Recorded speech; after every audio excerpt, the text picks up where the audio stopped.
Look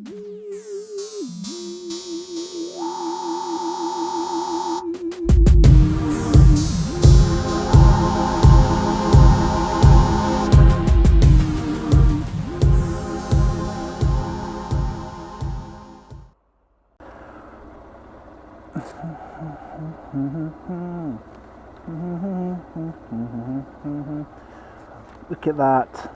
Cheap gloves. Well, they're not cheap actually, they're about 50 quid, mate. About 50 quid. That's not cheap, that. 50 bar. 50 fucking bar. Good afternoon, YouTube. So, look at the weather! It's Friday afternoon. Sun's out, and I'm absolutely buzzing. God, it was a long, long winter. It felt so long. Winter felt longer than the wait for winter in Game of Thrones. It really did. So, I thought I'd do a bit of an update. It's been a while, and I've only really got into this vlogging malarkey before I am sort of giving up for winter. I've had a lot going on. I've had some ACCA exams to do.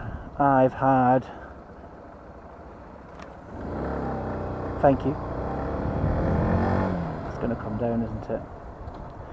Bloody hell! Yeah, I've had some ACCA exams to do. I've had an awful lot going on at work. I've had an awful lot going on at home. Here comes a scooter. I'll try and get behind him.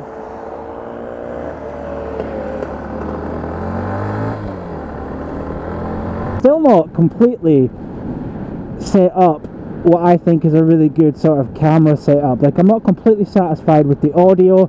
I think I sound like a fucking creepy bastard. Welcome to Skindog Industries. I'm your host for today. We're going to be doing some vlogging. So yeah, I don't like sounding like that at all. What's he got there? Like a little knockoff Vespa? Might be a real Vespa. Who can tell me? Real or knockoff?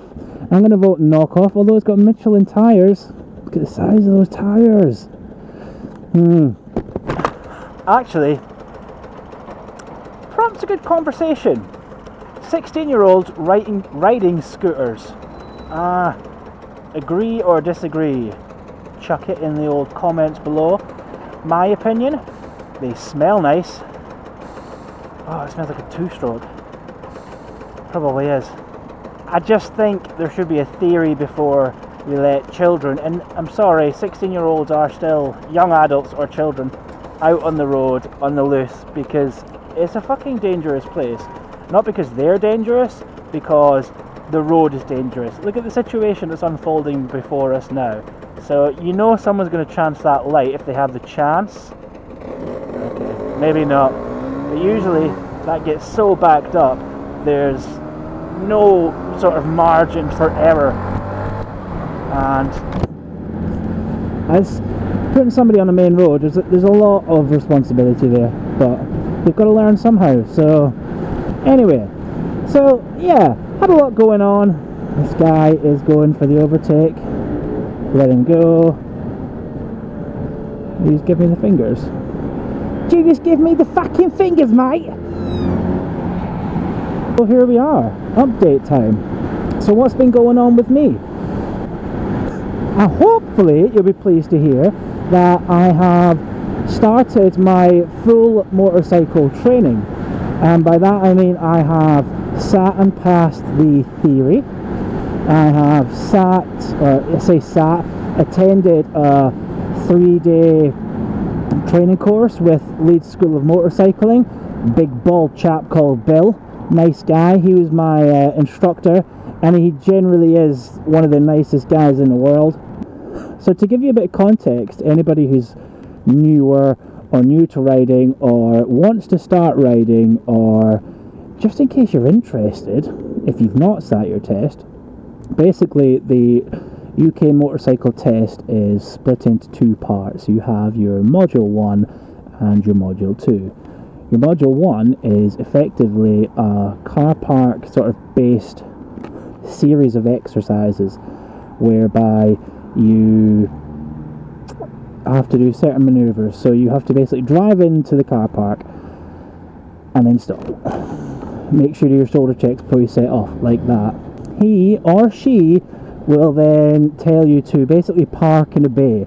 So you've essentially got to ride in a bit of a circle. He's not really watching where you ride, but you've got to make sure your full bike is in the parking bay. And then he says, park your bike off, jump off. So you park your bike up, you jump off, and then he explains that he wants you to basically... Now, I think this is similar to reverse round a corner, so if you were a car. He wants you to basically manually handle your bike from one parking bay into another, and that basically involves grabbing the bike, taking it off the stand, cheeky shoulder check, and move the bike from one parking bay to the other in like a, almost like a U-bend type thing, like a big U. So reverse it around, and then you'll be facing out of the parking space adjacent to the one you were just on. Make sure you do your shoulder checks, make sure you're almost take the piss with the amount of times you're looking. Just pretend that there's a jumbo jet and a horde of bloodthirsty zombies about to attack you, and just check, bang, bang, bang, because he wants to see that you've just got a bit of a brain, that you would obviously know to look around if you were doing this. So once you're from that space, once you're in that space, he basically tell you to get on your bike, and that's the part where you would do a slalom in between cones and then the figure of 8. So if you do your training, and I would definitely recommend going to a training provider, I wouldn't just book this shit. I would just turn up on the day with, you know, Bradley down the road's bike who got a fucking Gixxer 650. I would definitely use a training provider because they're good. It's not just the maneuvers they're showing you, it's the whole way of riding. So you do your figure of 8 or your slalom into your figure of 8, and then he'll call you out when you've done enough repetitions of the figure of 8, because if you're shit, he might get you to do 3 or 4. If you're pretty solid, he'll get you to do 2 or 3. Don't count, just wait till he gives you a shout, and then basically drive over to him and park your park your bike where he's standing, but don't run him over, because that would be not having control of the bike, probably. And then he wants to test your slow riding, and basically what that means is he wants you to ride, well, slowly, about walking pace. So that's where, you know, you're covering the back brake, you're feathering the clutch, and you're basically riding without putting your feet down. You can't just drag your big hoofs around. He basically wants you to show that you have control over the bike when it's slow. From there, he will then get you to stop and pull a U-ey, and you've basically got to do your U-turn within the space of a sort of average British size road, I suppose. Remember to look both ways when you're setting off, and also before you turn, because it's a left U-turn, because we're British, before you turn, do another shoulder check. Shove one in there, show him that you know that you'll be looking for things coming up your outside. Yes, I said coming up your outside. From that point, all being well, you move into more, I don't want to call them speed exercises because they're not speed exercises. You just basically go around in a big U-bend. And the first one is basically going around this big U-bend and coming to a controlled stop, which is between 4 cones in a box. Your front wheel needs to be in the box. Second part is that again. And this is probably the one where people have the most trouble with. Well, I don't know. The emergency stop. So you go around in your U-bend, and you have to reach a speed of 50 kilometers per hour. 50 kilometers per hour through a speed trap like the Rozzers use, and then after you've passed the speed trap, so you can record your speed, he will put up his hand to give you a signal as in stop, and that's when you stop. Nota bene, be careful with your back brake. Don't slam on. What's the word? Don't grasp at the brakes. Sort of gradually increase the pressure on the front. I know that sounds ridiculous because it's not actually an emergency stop, it's a controlled stop.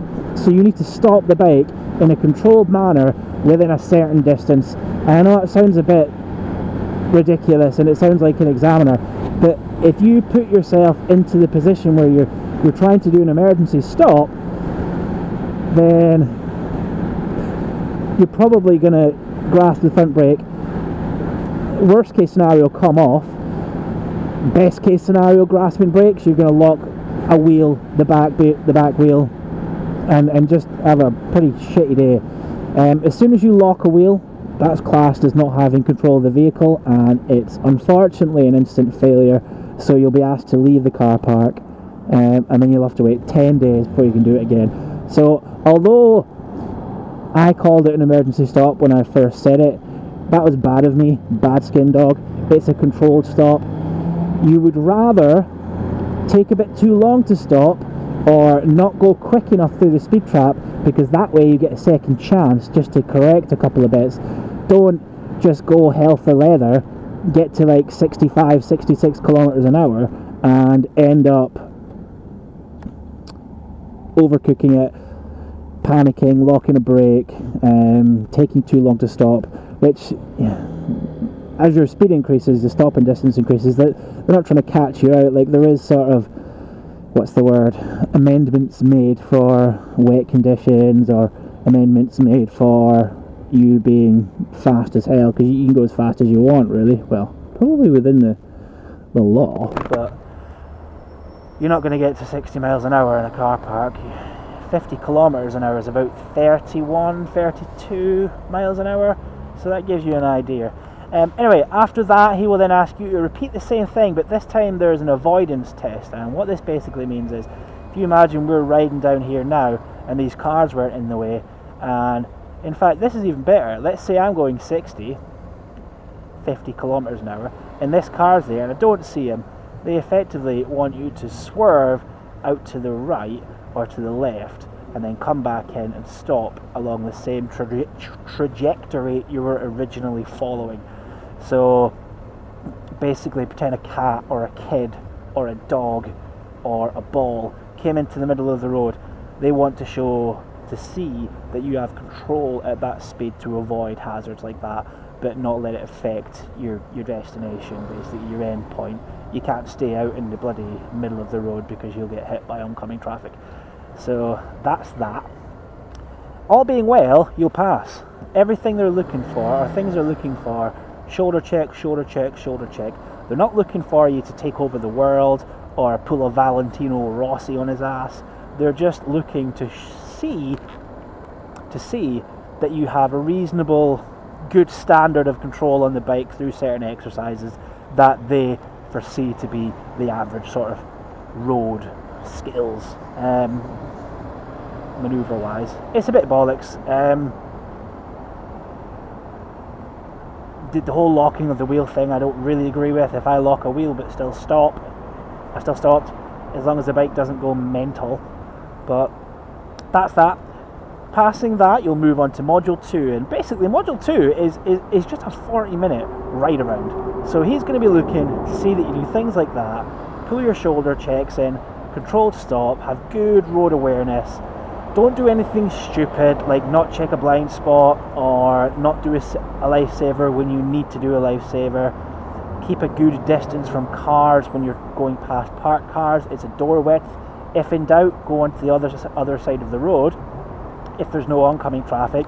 And if there is oncoming traffic, you need to reduce your speed down to, they call it a sensible speed. I just go pretty bloody slow. That's why you practice slow riding, just to make sure you're not going to pass cars for the rest of your life. So if you're passing like 3 cars, just do it slowly. As long as you check your mirrors before you slow down to go past these cars at a slower pace, there's nothing wrong with it. And if you're pulling out into the other lane, pop a lifesaver in just to triple check. that's the be-all and end-all of it. Examiners aren't trying to catch you out. So you've got your module 1 around the car park, emergency controlled stop, avoidance test, your figure of 8, your slalom, you're reversing into another parking space, and you're slow riding. Good. And then you've got your module 2, which is basically a bit like a driving lesson. You go out for 40 minutes, he's following you in another bike, and I don't want to devalue the test, but as long as you do all the critical safety checks and you're not a hooligan and you don't break the law, you're going to pass. It's not rocket science. Like I've said, they're not looking for you to basically conquer the world, show that you're the best rider in bloody Bradford or England or Leeds, where we are just now. They're just looking to see that you've got a decent level of control and you're not going to go mental and die on your first day. So, motorbike test, that's that. What else is new with me? I will be looking to upgrade the Honda CBF 125, hopefully in the next few... Oh, this traffic light is so long. I should have filtered, but I've been chatting to you buggers. Damn you buggers. I only got like 60 views last time, so you 60 people... Actually, I love you. You 60 people made me feel so accepted.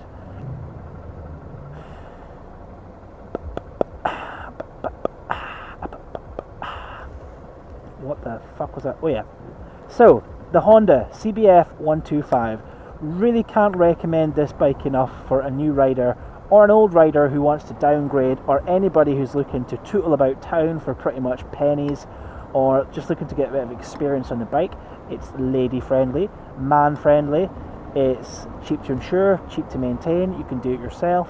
I have a 2014 version in black, and I've done about 3,000 miles since I bought it, and it's never ever missed a beat. The only time it did is when I got a puncture, and I'm pretty sure it was my fault because I think I saw a nail in the garage. So I really can't rate this bike enough, but like all good things, she has to go. It's severely lacking power. I can get up to 70 miles an hour, but it takes me a long time. Oh, that was a Panigale. I'm sure it was a Panigale. I didn't really look. Yeah, it's severely lacking power. Like here, up to 30. It doesn't take long at all. But when all my pals are kicking about on their 900cc bloody weapons, or a CBR 600RR weapon, I can't help but feel a little bit shit about my life. And if you haven't ridden a bigger bike, you won't really understand it, but big bikes are easier to ride than small bikes. There's more freedom. You don't have to work the engine like a madman.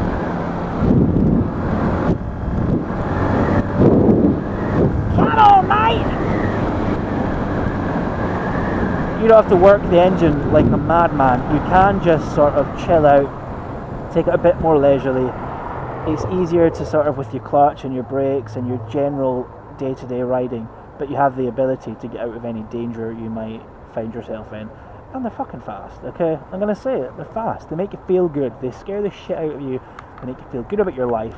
And if I can go faster than the average sports car on the road, I want to. Whee!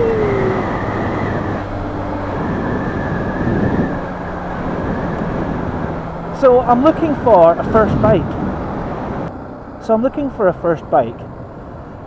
I have no idea what to buy. So the choices are between like a Suzuki Bandit, older, well, all the bikes I'm looking at are going to be sort of between 2000 and 2009, because I just don't have the money to spend over sort of £2,000 on a bigger bike or a newer bike, so I'm quite limited to my options. But I've narrowed it down to something like a Bandit, a GSX-R 650R. It's like a sort of sports tourer type thing. A Phaser or FZ6, depending on, you know, what they fancy calling it on that particular day. Like an old Honda Hornet, not that old. They went up to 2008 and they had ABS and everything. They're the three, you know, like the Bandit style, the Hornet. I would love a street triple, but I'm not going to see that for that money. I'm doing my training, interestingly enough, I'm doing my training on a Gladius, which is a lovely, easy bike to ride. Fast as well, 650, it's got 90 brake horsepower, you know, enough to scare the shit out of your average man. But it's just the seating position's a bit meh. It's not really what I'm looking for, and maybe it's because I'm used to this, which is just made for city tootling and new riders. But come on, why did you slow down when the van came? But you know,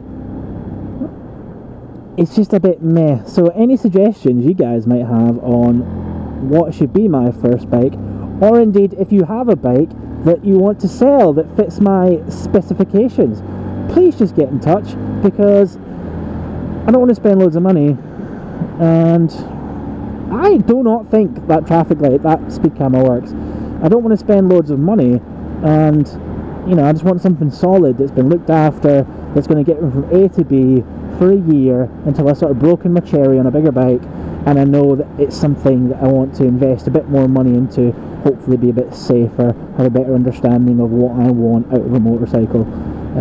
So any feedback, any suggestions for a first time bike, hit me up, let me know. As always, I would love to hear your recommendations. That's about it for today, folks. So thanks a lot for listening to me talk complete and utter bollocks for the last probably 20 minutes. I'll try and edit it down. Hope you have a wonderful weekend. Sun's out, biker season is here, so yeah, let's have an absolute blast this summer. I've got British Superbikes to look forward to. I'm going to the Manchester Bike Show tomorrow, the European road trip in summer, which is just incredible. Lot to look forward to, and now that the weather's picking up, it does feel like summer, baby. So yeah, stay safe, ride safe. See you soon from Skindog Industries. Peace out.